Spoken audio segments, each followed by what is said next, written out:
Happy birthday, happy birthday to you. Thank you বাবা। আইসক্রিমটা কেমন খেতে?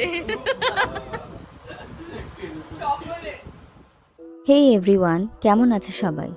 আজ 6 মে সোমবার, রাত 12টা। আর এখন আমি কেকটা আনপ্যাক করছি, কারণ আজকে আমার হাজব্যান্ডের জন্মদিন। দেখতে দেখতে বুড়ো হয়ে গেল ছেলেটা। Happy birthday, happy birthday to you. Thank you বাবা। নে ছুরি। হ্যাপি বার্থডে টু ইউ, মা গান করো। Happy birthday to you, happy birthday, happy birthday, happy birthday to you. হাততালি মা, হাততালি দাও। আমি হাততালি দিতে পারছি না। মাকে খাওয়া না না। যে কাছে আছে সে তো খা।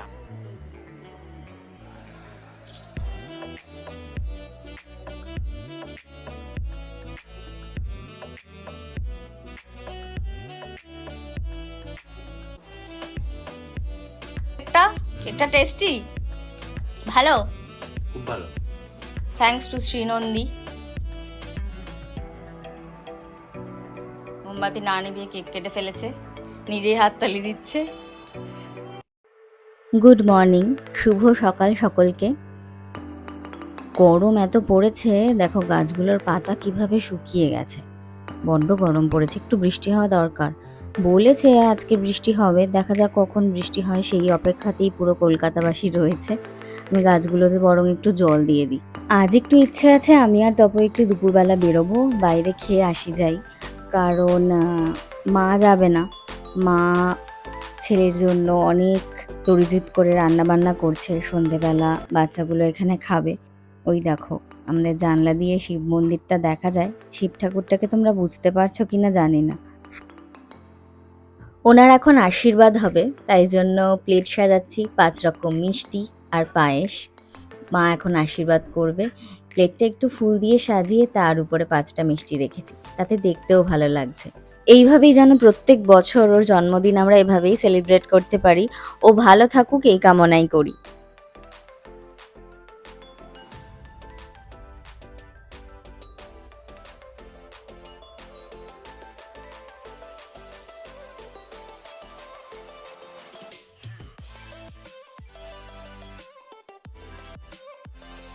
মা আজকে বানাচ্ছে কিমা চানা, তার জন্যই প্রস্তুতি চলছে।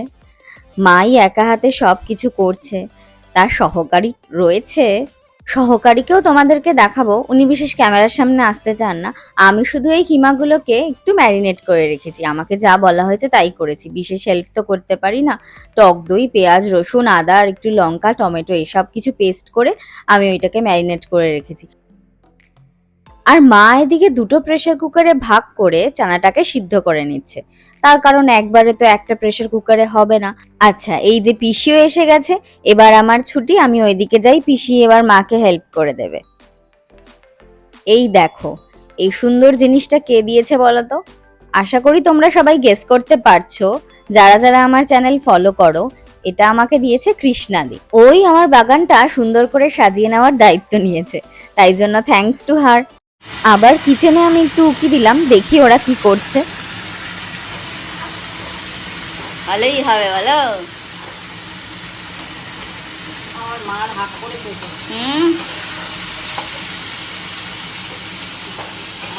এখানে কিমাটাকে একদিকে কষানো হচ্ছে, ফোড়ন দেওয়া হয়েছে গরম মশলা, তেজপাতা, আর আরেকদিকে আলুটাকে ভাজা হচ্ছে। চানাটা তো সিদ্ধ হয়ে গেছে, এইবার হাঁড়িটা বসিয়ে যেখানে আলুগুলো ভাজা হচ্ছিল পাশের কড়াইতে, ওই কড়াইটা নামিয়ে ফেলা হয়েছে। এবার ওই আলুগুলো দিয়ে দেওয়া হবে, তারপরে আস্তে আস্তে কিমাটা যে কষে যাবে সেই কিমাটাও দিয়ে দেওয়া হবে। তারপরে শেষে দেওয়া হবে ফোড়ন। ফোড়নের জন্য অলরেডি কিছু পেঁয়াজ কুচি করে রাখা আছে, টমেটো, রসুন, অল্প আদা, কাঁচা লঙ্কা, এগুলো সব আলাদা করেই কুচি করে রাখা আছে। তার সাথে কিছু গুঁড়ো মশলা অ্যাড হবে, আর তারপরে ওপর থেকে এই ফোড়নটা ঢেলে দেওয়া হবে হাঁড়ির মধ্যে। কথা বলতে বলতে কিমাটাও কষে গেল, তেল ছেড়ে দিয়েছে, এবার হাঁড়িতে ঢেলে দেওয়া হচ্ছে। এটা হচ্ছে তপর জন্য আজকের ইংলিশ ব্রেকফাস্ট। ওর ভীষণ পছন্দ এই খাবারগুলো, তাই জন্য ভাবলাম আজকে ওকে এই টিফিনটাই করে দিই। মা এদিকে চানা মশলার জন্য ফোড়নটা কষাতে থাকুক, আর আমি ততক্ষণ ওকে টিফিনটা দিয়ে আসি। মা এতক্ষণে কড়াইতে ফোড়নটা দিয়ে ফেলেছে ওপর থেকে, আমি এসে দেখলাম এখন মেশাচ্ছে হাঁড়িতে। হাই, তো আমার স্নান হয়ে গেছে, এবং আমি ফ্রেশ হয়ে গেছি। তো আমার শাশুড়িমা চেয়েছিলেন যখন আমার বরকে আশীর্বাদ করবে তখনই যাতে আমি ওর পাশে বসি, আমাকেও তার সাথে সাথে আশীর্বাদ করবে আর পায়েস খাওয়াবে, কিন্তু সেটা মিস হয়ে গেছে। তার কারণ হচ্ছে আমি তখন আর স্নান করিনি, পুরো মানে ঘেমো গায়ে ছিলাম, তাই জন্য আমি শুধু ভিডিও শ্যুটই করছিলাম, আমি বসতে পারিনি। তবুও আমাকে খাইয়ে দিয়েছে, আমার মাথায়ও ধান দুর্ব দিয়ে আশীর্বাদ করেছে, আমাকেও পায়েস খাইয়ে দিয়েছে, কারণ আমার শাশুড়ি তো একটু স্পেশালি। তো সেগুলো আর ভিডিও করা হয়নি, অ্যাজ আমার স্নান হয়নি। তাই এখন আমি স্নান করে ফেলেছি। ভেবেছিলাম মা ওই যে ঘুগনি বানাচ্ছে আমি পুরোটাই দেখাবো, কিন্তু স্নান করতে গেছিলাম, 1 ঘন্টা লাগিয়েছি, তাই জন্য ওটাও দেখাতে পারলাম না। তবুও তোমাদেরকে মোটামুটি মানে পুরোটাই দেখানোর চেষ্টা করেছি, পুরোটাই বলে দেওয়ার চেষ্টা করেছি, আর তোমরা তো সবাই জানোই করতে। একটু পরে আমি আর তপ বেরোবো, একটু তার লাঞ্চ করতে যাব বাইরে। শাশুড়ি মাকেও অনেকবার করে আমাদের সাথে যেতে বলেছিলাম, কিন্তু উনি যেতে চাননি, কারণ ছেলের জন্য উনি পায়েস বানাবেন, ছেলের জন্য উনি ঘুগনি বানাবেন, উনি পুজো দেবেন, ওনার অনেক কাজ। তাই জন্য বললো যে মা তোমরা যাও শান্তি মতো দুজনে মিলে খেয়ে আসো, আমি তো আছি, রাত্রে সবাই একসাথে খাবো, সবাই আসবে। তাই জন্য আর বেশি বলিনি, আর তাছাড়া ওই পিসিও থাকবে মার সাথে। তো আমরা রেডি হয়ে গেছি, এবার আমরা বেরোচ্ছি। এই যে বার্থডে বয়ের ড্রেসটা একটু তোমাদেরকে দেখাই। এই যে এই উপরের শার্টটা আমি দিয়েছি, আর একটা প্যান্টও দিয়েছি, ওটা আজকে পরেনি। কেমন লাগছে? ভালো, আমি তো পছন্দ করে কিনেছি। আমরা চলে এসেছি আমি বাঙালিতে। এটা একজনের রেকমেন্ডেশনেই এসেছি। অ্যাম্বিয়েন্সটা খুব খারাপ নয়, কিন্তু এন্ট্রান্সটা আমার বিশেষ ভালো লাগেনি, ঢোকার জায়গাটা একটু কনজেস্টেড, তাই জন্য ঢোকার জায়গাটা আমার খুব একটা ভালো লাগেনি। এখন দেখা যাক খাবার কিরকম হয়। আমি বাঙালিতে এসে গেছি। অর্ডার দিলাম প্রথমে 2টো ফিশ ফ্রাই আর 2টো গন্ধরাজ রোল, সেমই অর্ডার দিয়েছি। তপকে বললাম আমার উল্টো দিকে বসতে, যাতে আমার ভিডিও করতে সুবিধা হয়, বাট ও বসবে না, ও আমার পাশেই বসবে। তো সেই জন্য কতটা ভালো আছে ভিডিওটা আমি জানি না।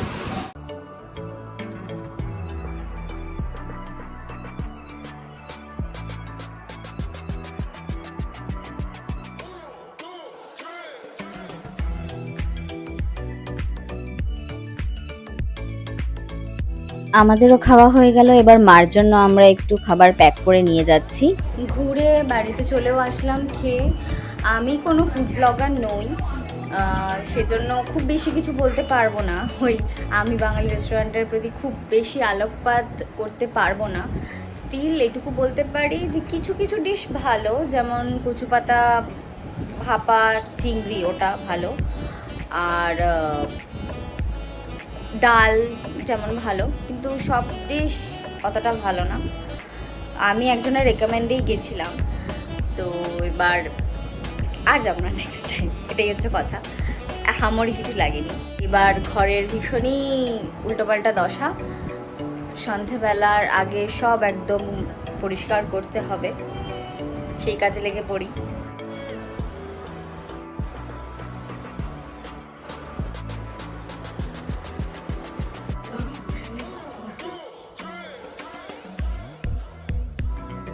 আমরা একটু বেরোবো, একটু কেক আনতে যাব, আর দেখো ঝমঝমিয়ে বৃষ্টি নেমেছে। যদিও এটা অতি প্রতীক্ষিত বৃষ্টি, যেটা সমগ্র কলকাতাবাসী আজকে চাইছে, তবু বৃষ্টি নামলে এখন বেরোতে একটু প্রবলেম হবে, একটু ওয়েট করে যাই। ভালোও লাগছে, আবার যদি কেকটা আনা হয়ে থাকতো তাহলে আরো ভালো লাগতো। যাই হোক, তোমরা সবাই এনজয় করো, আমরা দেখি বেরোনো যায় কিনা। এই বৃষ্টির মধ্যে দেখো কারেন্ট অফও হয়ে গেছে, এর মধ্যে কি করে বেরোবো, ঘন ঘন বাজ পড়ছে। একটু আগে যা মারাত্মক বৃষ্টি হলো, আমরা তার মধ্যে বেরিয়েছিলাম, কারণ আমাদের রুটি আনা ছিল, তো আজকে ওই বাচ্চাগুলো খাবে রাত্রিবেলার। তো প্রচণ্ড প্রবলেম হয়ে গেছিলো, সেই ঝোড়ো হাওয়া, মারাত্মক ঝড়, তার মধ্যে বাইকে করে দুজনে মিলে গেলাম, ছাতা উল্টে যাচ্ছে, এসে আবার স্নান করলাম। জাস্ট এখন 9:30 বাজে, এত রাতেও কেক কাটবে। এখনও ঝোড়ো হাওয়া দিচ্ছে, বৃষ্টিটা একটু কমেছে, এখনও লাইটনিং হচ্ছে। এত রাতে কেক কাটবে তো ঘরের লোকজনই, কোনো অসুবিধে নেই। দেখো এখনও লাইটনিং হচ্ছে। এই যে কেকটাও আমরা নিয়ে এসেছি, তার সাথে রুটিও নিয়ে এসেছি, কারেন্টও এসে গেছে, তাই সব ভালো। এবারও কেক কাটবে।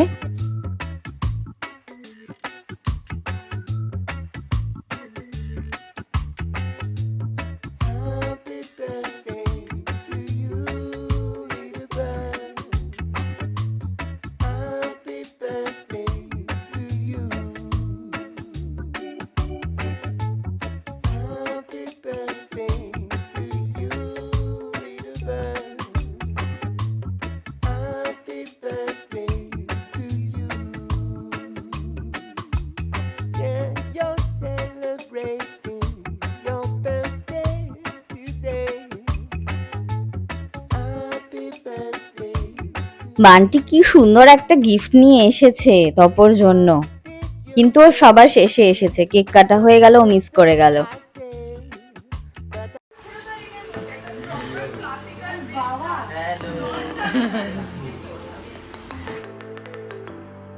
হাসি মজায় আজকের সন্ধ্যেটা বেশ ভালোই কাটছে। বাইরে বৃষ্টি, ঘরে ফ্যামিলির সবাই একসাথে আড্ডা মারার মজাই আলাদা। তার উপরে যদি হয় কারোর জন্মদিন, তাহলে তো সেই মজাটা আরো দ্বিগুণ হয়ে যায়। আচ্ছা, কিমা চানাটা সোনামা বানিয়েছে, কেমন আছে? আর পরোটাটা দোকানদার বানিয়েছে, কেমন হয়েছে? মোটামুটি গোল্ডি। এখন রাত 11:30 বাজে, আর ভাই এত রাতে এই মাত্র এসে পৌঁছলো। একেই তো আজকে প্রচন্ড বৃষ্টি হয়েছে, তার উপর ওর অফিসে আজকে মিটিং ছিল, তাই জন্য ওর এত দেরি হলো। আমরা সবাই ওর জন্য ওয়েট করছিলাম, একসাথে আসলে তারপরেই খাবো বলে। বাচ্চারা আগে খেয়েই নিয়েছে। মা তখন থেকে, মানে সেই সকাল থেকে খেটে যাচ্ছে, আমি শুধু বাইরে বেরিয়ে ঘুরে যাচ্ছি, ঘর সাজাচ্ছি, ঘর গোছাচ্ছি, এইসবই করছি। রান্নার কাজে আমি কোনো হেল্প করতে পারিনি। এত কষ্ট করে যিনি রান্না করেছে তার কেমন লেগেছে একটু জেনে নি।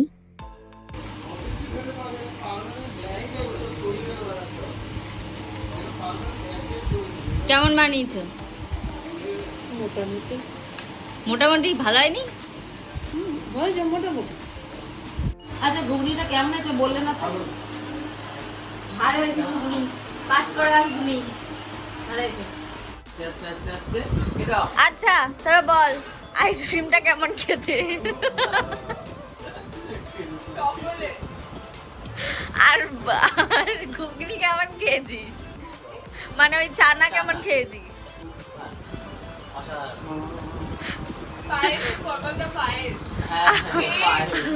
আর এই বোকা বোকা কোয়েশ্চেনটার জন্য তোদের কেমন লাগলো?